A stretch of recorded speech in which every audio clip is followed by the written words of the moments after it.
የሐዋርያት ሥራ ምዕራፍ 27ን እንገልጥና ቶሎ ብለን በዚህ በእግዚአብሔር ቃል ላይ የተወሰኑ ክፍሎች እናነብና ከዛ ወደ ሐሳቡ ውስጥ ሄዳለሁ።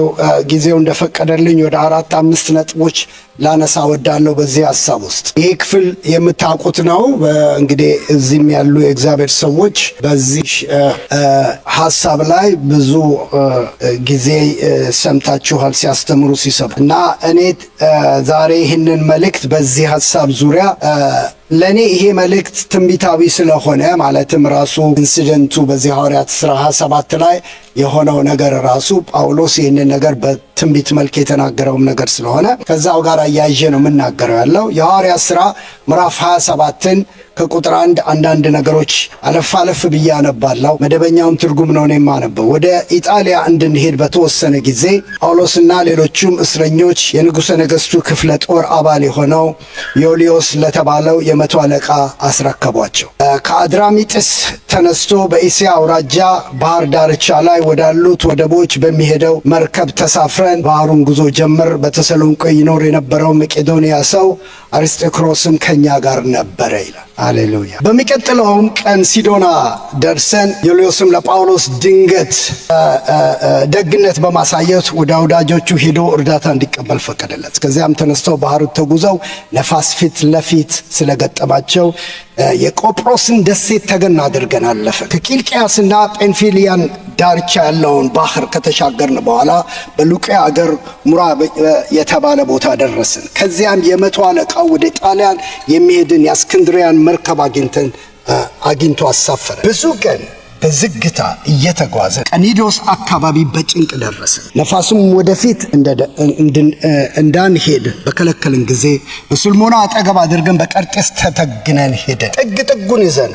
በላሲያ ከተማ አጠገብ ወዳለው መልካም ወደብ ወደ ተባለው ስፍራ በጭንቅ ደረስን ይላል። በጣም ድራማቲክ ነው አይደል? ቁጥር 9 ላይ ብዙ ጊዜ ባክኖ የጾሙ ጊዜ ስላለፈ በመርከቡ መጓዝ አደገኛ ሆኖ ነበርና ጳውሎስ እናንተ ሰዎች ጉዞው አደገኛ እንደሚሆን በመርከቡና በጭነቱም እንዲሁም በእኛ በራሳችን ላይ እንኳን ትልቅ ጉዳት እንደሚደርስ ይታየኛል ብሎ አስጠነቀቃቸው። የመቶ አለቃው ግን ከጳውሎስ ምክር ይልቅ የመርከቡን መሪና የመርከቡን ባለቤት ያሉትን ይሰማ ነበር። ክረምቱንም በዚያው ለማሳለፍ እያለ ይቀጥላል። እሱን ልዝላለውና ቁጥር 13 ላይ ሂዱልኝ። መጠነኛ የደቡብ ንፋስ በነፈሰ ጊዜ እንዳሰቡት የሆነላቸው መስሏቸው ማለቁን ነቅለው የቀርጤስን ዳርቻ በመያዝ ተጓዙ። ብዙም ሳይቆዩ ሰሜናዊ ምስራቅ የሚሉት ኃይለኛ ነፋስ በደሴቱ ተነስቶ መርከቡን በማዕበሉ ስለያዘች ወደ ንፋስ ልትገፋ አልቻለችም። ስለዚህ መንገድ ለቀን በነፋሱ የሊባኖ ስለሚመለስ ልለፈውና እንዴት እንዳለፉ ይናገርና ቁጥር 21 ላይ እሱ ማለት ስለሚመለስ ሰዎች ቁጥር 21 ላይ ሰዎቹ ሳይቀምሱ ብዙ ቀን ከቆዩ በኋላ ጳውሎስ በመካከላቸው ቆሞ እንዲያለና የነገርኳችሁ ሰምታችሁ ቢሆን ኖሮ ከቀርጤስ ባልተነሳችሁና የጉዳትን አጥፋት ባልደረሰባችሁ አሁንም ቢሆን አይዟችሁ መርከቧን ከእናንተ አንዲት ነፍስ እንኳን አሜን። በትላንትናው ሌሊት የእርሱ የሆኑት የማመልከው እግዚአብሔር የላከው መልአክ ባጠገቤ ቆሞ ጳውሎስ ሆይ አትፍራ፣ በቀርጤስ በቄሳር ፊት መቆም ይገባሃል። ካንተ ጋር የሚጓዙትን ሰዎች በሕይወት እግዚአብሔር አስቦልሃል። ስለዚህ እናንተ ሰዎች ሆይ አይዟችሁ፣ እርሱ እንደነገረኝ እንደዛው እንደሚሆን እግዚአብሔር አናውቀው። ይሁን እንጂ ወደ አንዲት ደሴት በነፋስ ተወስዶ እዚያ መጣላችሁ። እዚህ ላይ አቅልቃሉ ይበቃል። ምክንያቱም ከትዛን ያለውን ቃል ልናገራውን ነገር ስለማላቅ የዚህ ያክል ካነበብኩላችሁ ይበቃል። እንግዲህ እንዳልኳችሁ በማዕበል ውስጥ በእግዚአብሔር ስለመታመን ዛሬ እናያለን። ይሄ ሲዝናል ስለሆኑ ነገሮች ብቻ ሳይሆን የምናገረው ቅድም እንዳልኳችሁ ለእኔ በጣም ፕሮፌቲክ ነው። ይሄ ብዙ ያየሁትን ነገር እዚህ መድረክ ላይ መናገር ባልችል በተወሰነ ደረጃ ቤተክርስቲያኔ ላይ በጸሎትና በአንዳንድ ቦታ ላይ ይህንን ሼር እያረኳቸው ነው። ያው ሁሉም ቸርቾች እንደሚያደርጉ በይሄ ወር እንግዲህ በአብዛኛው በቤተክርስቲያን እንደተለመደው የጾም ጸሎት ወር ነው። በዚህ ጾም ጸሎት ውስጥ እያለን እየጸለይን በነበረበት ጊዜ ውስጥ ያየኋቸው ሁለት ነገሮች አሉ። በቤተክርስቲያን አካባቢ ባለን በቅዱሳንም ህይወት እንደ ሀገርም የምናልፍበት ወጀብ እንዳለ ማዕበል እንዳለ ይሄ ኮንቴክስት የሚያሳየው የምችለውን ያክል ልናገር ሞክራለሁ። ይሄ ኮንቴክስት የሚናገረው ጳውሎስ ገና ከመነሳቱ በፊት መርከቡ ወይም ደግሞ በዚህ ጉዞ ላይ ከመነሳቱ በፊት እንደው ፕሊስ አቴንሽናችሁን በደንብ ሰጥታችሁ እንድትሰሙ ይፈልጋል። ለእኔ በጣም ሲሪየስ መልእክት ስለነበር ሐዋርያው ጳውሎስ ነገር በዚህ መርከብ ላይ ሊመጣ ስላለው በዚህ ጉዞ ላይ ሊመጣ ስላለው ነገር ሲናገር ሰሚ አላገኘም። እርግጠኛ ነኝ ዛሬ ሰሚ ያገኛለሁ ብዬ አስባለሁ። ኧረ አሜናችሁ ልስማ። ሰሚ ያገኛለሁ ብዬ አስባለሁ። ልዩ የሚያደርገውን የመጀመሪያውን ነገር ጥቂት ነገር እናገራለሁ ብያችኋለሁ። የመጀመሪያው ይሄ መንገድ የተወሰነ መንገድ ነው። ማንም ሊለውጠው የማይችለው መንገድ ነው። አንዳንድ መንገዶች አሉ እኛ የማንለውጣቸው የማንቀይራቸው። ምን ማለት ነው? እግዚአብሔር እንድናልፍባቸው የፈለገባቸውን መንገዶች እንድንሄድባቸው የወሰናቸውን መንገዶች የምናልፍበትን ጸጋ እግዚአብሔር እንዲሰጠን ነው መጸለይ ያለብን። አንዳንድ ጊዜ በጣም ጸሎታችን አጌንስት ኮንትራዲክት ያደርጋል ከእግዚአብሔር ሐሳብ ጋር። አንዳንድ ጊዜ በጣም ብዙ ጊዜ በጸሎታችን የምንጸልየው ጸሎት አለ አይደል? ስናስተምርም ስንጸልይም በእግዚአብሔር ዕውቀት ላይ የሚነሳውን ከፍ ብሎ ያለውን የሰው ሐሳብ እናፈርሳለን ብለን እንላለን። መጀመሪያ የሚፈርሰው እኛው ራሳችን ጸላዮቹ አእምሮ ውስጥ ያለው መፍረስ ካለበት ከኛው አእምሮ ውስጥ ነው መፍረስ ያለበት። አንዳንድ ጊዜ አጌንስት ከእግዚአብሔር ፈቃድና ሐሳብ ጋር የምንጸልያቸው ጸሎቶች ስላሉ ማለት አንዳንድ ጊዜ እስቲ ልብ ብላችሁ የራሳችሁን ሕይወት ብትመለከቱ በጣም ብዙ ጉዳዮች ላይ መሄድ የማትፈልጓቸውን መንገዶች በግድ ሄዳችኋል። ጸልያችሁ አጸልያችሁ፣ ጾማችሁ አጾማችሁ፣ ብዙ ነገር አድርጋችሁ መንገዱ ግን አልቀረም፣ ሄዳችሁታል። ያ ማለት ምንድነው? የተወሰነ መንገድ እግዚአብሔር የተወሰኑ መንገዶች አሉ ልንሄድባቸው የሚገቡ። ጊዜ ስለሌለኝ ስለነዚህ ነገር አልለም። ጳውሎስ አንድ ነገር ያውቃል። በጉዞ ላይ የሚያውቃቸው በተለያዩ ቦታዎች ላይ የሚያነሳው ነገር አለ። አሁንም እንሆ እኔ በመንፈስ ታስሬ ወደ ኢየሩሳሌም እሄዳለሁ፣ በዚያም የሚያገኘኝ ምን እንደሆነ አላውቅም ይላል በአንድ ቦታ ላይ። በሌላ ቦታ ላይ ነገር ግን መንፈስ ቅዱስ እስራትና መከራ ይቆያል ብሎ በየከተማው ሁሉ ይመሰክርልኛል ይላል። እንደውም በጣም ከሚታወቁት አንደኛው አጋቦስ የሚባለው ነብይ መጥቶ መታጠቂያውን ጳውሎስን ከእጁ ላይ አውልቆ እጁን አስሮ የዚህ መታጠቂያ ባለቤት በኢየሩሳሌም መከራ እንደሚጠብቀው ይወቅ እያለ ይህንን ትንቢት ይናገርበት ነበር። በዛም የነበሩት ቅዱሳን ሐዋርያው ጳውሎስ ይሄ ትንቢት ሲነገረው መንገዱን እንዳይሄድ ሊከላከሉት እንደሞከሩ ይናገራል። በጣም ከመጽሐፍ ቅዱስ ከጳውሎስ ጉዞዎች ማይ ፌቨራይት ስክሪፕቸር አንዱ እዚህ ጋር ነው ያለው። ምን ይላል? እነዚህ ሰዎች እንዳይሄድ ይሄን ትንቢት ከሰሙ በኋላ በጣም የሚገርም ነው እኮ። አንዳንድ ጊዜ እግዚአብሔር ፈቃዱን ሲገልጥልን በዙሪያችን ያሉ ሰዎች አትሂድ ብለው የሚፋለጡት የእግዚአብሔርን ፈቃድ። የሚገርማችሁ ግን እምቢ ባለን ጊዜ የእግዚአብሔር ፈቃድ ይሁን ብለን ተው ነው የሚለው ቃል። አንዳንዴ እንኳን እምቢ አላችሁ፣ አሜን። ከሰው ምክር የእግዚአብሔር ፈቃድ ይሻላችኋል። መከራ ቢኖርበት፣ ማዕበል ቢኖርበት፣ ወጀብ ቢኖርበት፣ ሞት ቢኖርበት፣ ምንም ቢኖርበት ከሰው ምክር የእግዚአብሔር ፈቃድ ይሻላችኋል። ምክንያቱም እግዚአብሔር ምክንያት ስላለው ሲያሳልፈን ማለት ነው። ለጳውሎስ ጉዳዩ መከራውና ችግሩ ሳይሆን ነገር ግን ሩጫዬንና ከእግዚአብሔር የተቀበልኩትን ይህንን አገልግሎት የእግዚአብሔርን ጸጋ ወንጌልን መመስከር እሱን እስኪፈጽም ድረስ ነፍሴ በእኔ ዘንድ እንደማትከብር እንደ ከንቱ ነገር ቆጥራለሁ አለ። እኔ ለመከራ ሳይሆን ለሞት ተዘጋጅቻለሁ ያለ ሰው ነው። ስለዚህ ለሞት የተዘጋጀ ሰው መከራ ያስደነግጠውም ማለት ነው፣ ማዕበል ያስደነግጠውም ማለት ነው። ብዙ ጊዜ በጣም የብዙዎቻችን የፍርሃታችን መጨረሻ ምንድን ነው ብዬ ሳስብ እግዚአብሔር እኛ ለሞት አስቦን ሰሙኛላችሁ። ለሞት እኮ ነው እግዚአብሔር ያሰበን። ምን ማለት ነው? ለሞት ነው። አንዳንዶቻችሁ ድንግጥ ብላችሁ ወንጌሉ ሞታችኋል ነው እንደውም የሚለ አሜን፣ ሞታችኋል ነው ኢንፋክት የሚለ። ኤኒዌይስ እዚህ ጋር ጊዜን አሉ ሰርበዞ።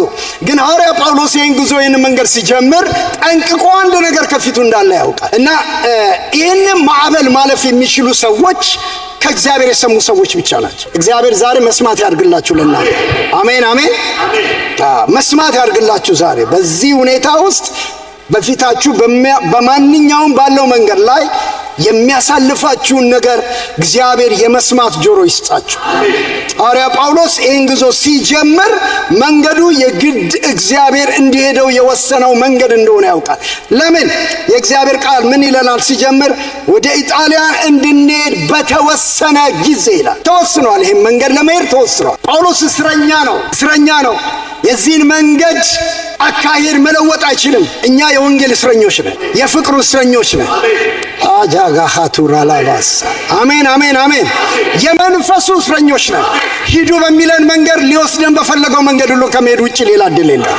ስለዚህ ይሄ መንገድ የግድ ሊሄዱበት ግድ ነው። ሌላ ወንጌል ላይ አንድ ቦታ ላይ በጣም የሚነካኝ ቃል አለ። ጌታችን ኢየሱስ ክርስቶስ ደቀ መዛሙርቱን ሰዎችን እያሰናበተ እያለ ደቀ መዛሙርቶቹ ወደፊት እንደሄዱ የግድ አላቸው ይልና እሱ ግን በተራራ ላይ ጸልይ ዘንድ። እነዚህ ደቀ መዛሙርት ምን ምርጫ ያላቸው? ታንኳ ውስጥ አስገብቶ የግድ እንደሄዱ። አንድ ነገር አለ። ሁለት ነገር ልንገራችሁ።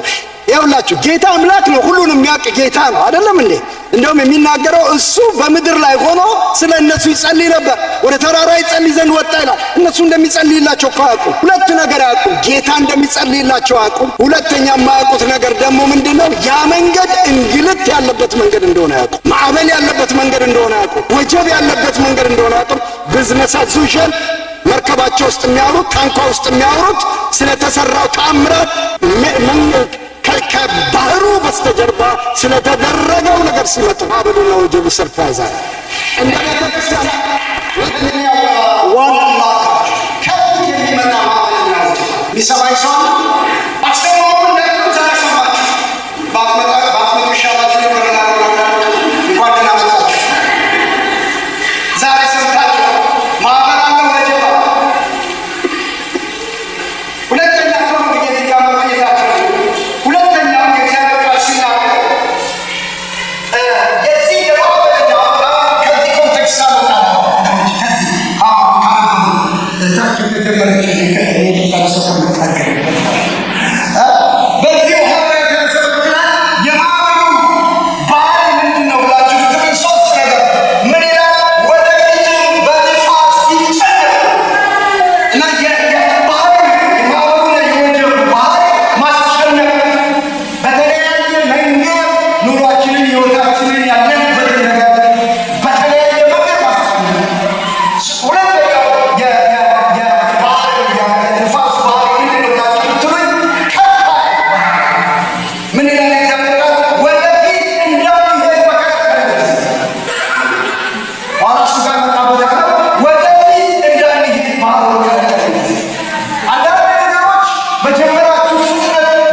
የሚሰማኝ ጆሮ አይደለም። ሶስተኛ የዚህ የባህሪ ንፋሱ ባህሪ ምንድን ነው የምትሉኝ? ምን ይላል? የዛሬ ቀን መሰላችሁ በጣም የሚገርም ነው። ዛሬ ቻችን የሚፈትል ምን ይላል? ብዙ ጊዜ ባትኖይ ብዙ ጊዜ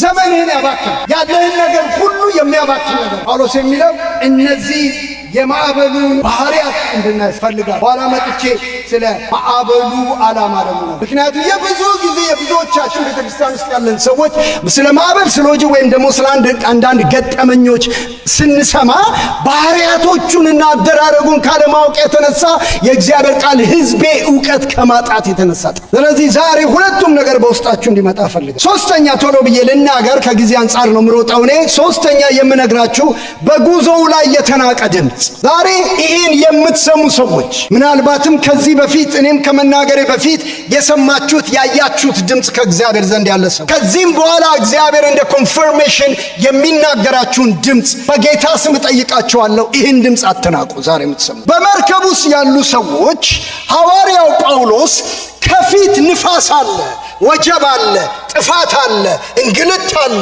መከራ አለ፣ እንዲህ አለ እያለ ሲላቸው የሚሰማው ሰው አለ። ለምን? የእግዚአብሔር ቃል ሲናገር በጣም የሚገርመኝ መቶ አለቃው ግን ከጳውሎስ ይልቅ የመርከቡን መሪና የመርከቡን ባለቤት ይሰማል። የመርከቡ መሪና የመርከቡ ባለቤት መርከብ ላይ ሊያሳፍር ይችላል፣ ነገር ግን አያሻግርህ። የመርከቡ መሪና የመርከቡ ባለቤት የመርከቡን መሪ መቆጣጠር ይችላል፣ ንፋሱንና ወጀቡን ግን መቆጣጠር። ሊያሻግርህ የሚችል የሰማይ ድምፅ በአንደበቱ ያለ ብቻ። ሊያሻግርህ የሚችል አንድ ድምፅ ብቻ ነው ከሰማይ የሚመጣው እግዚአብሔር። ይህ ማዕበሉም ወጀቡም የሚታዘዙለት እስቲ ኢየሱስ ጌታ ነው ብለና ጮህ አንዴ። ማዕበሉ ላይ ጌታ የሆነ፣ በወጀቡ ላይ ጌታ የሆነ፣ በሚያናውጠው ነገር ላይ ጌታ የሆነ አምላክ። የዚህ ጉዞ ዋና ቻሌንጂንግ ነገር ምንድነው ብትሉኝ፣ ሰዎቹ በጳውሎስ የመጣውን እግዚአብሔርን ድምፅ ናቁት። በጣም ከሚገርመኝ ነገር ሌላው እዚህ ጋር ደግሞ ጳውሎስን ድምፅ እንዲንቁት ያደረጋቸው ሰርከምስተንሱ። እኔ እኮ አሁን እየነገርኳችሁ ያለው እግዚአብሔር የሚለውንና በሚቀጥሉ ሲዝን በሚመጡት ሁኔታዎች ላይ አይኖቻችሁን እግዚአብሔር እንዲከፍትላችሁ ነው ምጸልይ። የእግዚአብሔር ቃል ምን ብሎ ይናገራል? ጳውሎስን ከተናገረ በኋላ መጠነኛ የደቡብ ንፋስ በነፈሰ ጊዜ እንዳሰቡት የሆነ መሰላቸው ይላል። እንዳሰብከው ከዚህ በኋላ እንደመሰለ ከዚህ በኋላ ነገር አይሆንም። ይሁን ምን እንደማወራ እንዳሰብከው የሚቀጥለውን ዘመን አትሄደው። ስለዚህ ዛሬ ለእናንተ ዋን ማረገው ቤተ ክርስቲያን ከመቼውም ይልቅ በሚቀጥለው ዘመን ጆሮዋን ከፍታ የእግዚአብሔርን ድምፅ ትስማ። እግዚአብሔርን ድምፅ ስሙ። መሻገር ከፈለጋችሁ ቤታችሁ እንዲሻገር፣ ትዳራችሁ እንዲሻገር፣ ነገሮቻችሁ እንዲሻገሩ የምትፈልጉት ሰዎች ካላችሁ listen to me፣ የእግዚአብሔርን ድምፅ ስሙ። የነብይ ድምፅ ስሙ አላልኩም። በጎቼ ድምፅን ይሰማሉ እንጂ ነቢያት ይሰማሉ አላለም። ከነብይ ጋር ችግር ስላለኝ አይደለም እኔ የምተነብያለሁ። ነገር ግን የእግዚአብሔር ቃል አዲስ ኪዳን ለአማኞች የተናገረው በጎቼ ድምፅን ይሰማሉ እንደ በእግዚአብሔር መንፈስ የሚመሩ እነሱ የእግዚአብሔር ልጆች እንጂ በነቢያት የሚመሩ አላለ። ስማ፣ ምንም ችግር የለብኝም ስለሱ። ምክንያቱም ዛሬ የምናሰማ እንጂ የምንሰማ ሰዎች አይደለም ቸርች ውስጥ ያለ። መጠነኛ የደቡብ ንፋስ በነፈሰ ጊዜም እንዳሰቡት የሆነላቸው መሰላቸው። ይሄ በጣም ዲሲቪንግ ነው፣ very deceiving circumstance። ስለዚህ እያስጠነቀቅኳችሁ እንደ እግዚአብሔር ሰው የምናገረው በዚህ ሰዓት በጣም ዲሲቪንግ ከሆኑ ሰርከምስታንስ ውጡና እግዚአብሔርን ስሙት። የሰማችሁ ነው? እግዚአብሔርን ስሙት ወገኖቼ፣ እግዚአብሔርን ስሙት። ከመቼውም በበለጠ ዛሬ እግዚአብሔር ጆሮአችሁን ይክፈተው። ቅድም ጸሎት የሚመራው ወንድም አንድ ጥቅስ ሲናገር ነበር አይደል? ኢሳይያስ ላይ ምንድነው የሚለው? የተሰበሩትን ሰዎች እንዴት እንደምጠግን እግዚአብሔር የተማረ ምን ሰጥቶኛል። ስለዚህ ከዛ በኋላ ይውላችሁ ከዛ በኋላ ያለውን እኮ ነው የማንጠራው። ማለዳ ማለዳ ጆሮዬን ያነቃቃል ነው የሚለው፣ ምላሴን ያነቃቃል አይልም። እንዴት ካልሰማ የእሱ አፍ ትሆናለህ አንተ? እንዴት ካልሰማ የእሱ አፍ ትሆናለህ? የእግዚአብሔር ቃል የሚናገረው ማለዳ ማለዳ ጆሮዬን ያነቃቃል። ሐሜት አይደለም የሚሞላ፣ ሊመጣ ያለውን ነገር ይነግርሃል። I'm telling you ይውላችሁ የእግዚአብሔር መንፈሳዊ ነገር ዓለም ነው። by the way if you don't know that ስብከት ብቻ እንዳይመስላችሁ። እኔ ሁሌ የምለው ነገር አለ። ለዘላለም መድረክ ላይ ሳልቆም መኖር ይችላል። ለዘላለም እዚህ ስራ አይደለም የተወለድኩት፣ እኔ መስቀል ስር ነው የተወለድኩት። ለዘላለም ድምፁ ያለው እግሩ ስር ስትሆን ነው። ድምፁ ያለው መስቀሉ ስር ስትደፋ ነው። ሁሉን ነገርህን እያስናቀ ሊያኖር የሚችለው ክብር ያለው እግሩ ስር ስትሆን። ይህን ድምፅ አትናቁት። ዛሬ የምላችሁ ነገር አትናቁት። ብዙ ሰዎች የከሰሩት በዚህ ድምፅ። እዚህ ነው ጳውሎስ አንድ ቦታ ላይ ሲደርስ መጀመሪያ ከመነሳታችን በፊት ሰምታችሁኝ ቢሆን ኖሮ I told you so ነው። ሰምታችሁኝ ቢሆን ኖሮ ይሄ ሁሉ እንግልት አይሆንም ነበር። በጣም ብዙ ሰዎች እኮ አሉ። በቃ አንዳንድ ጊዜ ለካውንስሊንግ የሚመጡ ሰዎች በአንዳንድ ሁኔታ አያለው። በቃ ማለት ስቶሪያቸውን ሲነግሩኝ ተሰማ አቤት እንግልት ማአትና ልክ ስቶሪውን እነሱ በጣም በዛም አካብተው ሲያወሩት እኔ አንድ ላይን ላይ አንደርላይን አድርገዋል። ሌኑ የቱ ጋር ኤግዚቱን ምኑ ጋር ሚስ እንዳደረጉት ስላየሁት በጣም እኮ መንፈሳዊ ነገር ኮምፕሊኬትድ አለ። መንፈሳዊ ነገር ህይወት ነው። ቅልል ብሎ ነው መኖር ያለበት። የሰማኝ ሰው አለ? ልጆች ያላችሁ ልጆች አባትና እናት የሆናችሁ እዚህ ልጆቻችሁ የእናንተን ድምፅ ሲሰሙ ፓኒክ አያደርጉ። ድምፁን ሰማ። it has to be like this። የእግዚአብሔር ድምፅ ለእኔና ለእናንተ ህይወታችን ነው። የሆነ ሰው ፈልገን ድምፁን የምንሰማበት ሰው አይደለም። የዛን ጊዜ ሞተናል። እናንተ ሞተናል። ያ ዘመን አበቃ። እግዚአብሔርን ድምፅ የምንሰማበት ሰው አለኔ ብለው የሄዱት ብሉይ ኪዳን። እኔ አንድ ቀን መንፈሳዊ ነገር እንድታደርግ ወይም ደግሞ መንፈሳዊ ነገር በእኔ ህይወት ውስጥ ያለው ነገር እሷ ላይ እንዲሆን ምንም ኤክስትራ የሆነ ነገር አድርጌ አላውቅም በትንሿ። ነገር ግን በጣም ከሚገርመኝ አንድ ነገር መንፈስ ቅዱስ እንኳን ስትሞላ የኔ ኮንትሪቢዩሽን የለም። አባቴ ዳቦ አይደለም ፓስተር ስለሆንኩኝ እኔም ማውርሳት ነገር የለም። ከሰማይ ተደፍታ ታገኘው ፈልጋ ታገኝ። እኔም ፈልጌ ነው ያገኝ። አንድ ጊዜ ምን አለችኝ?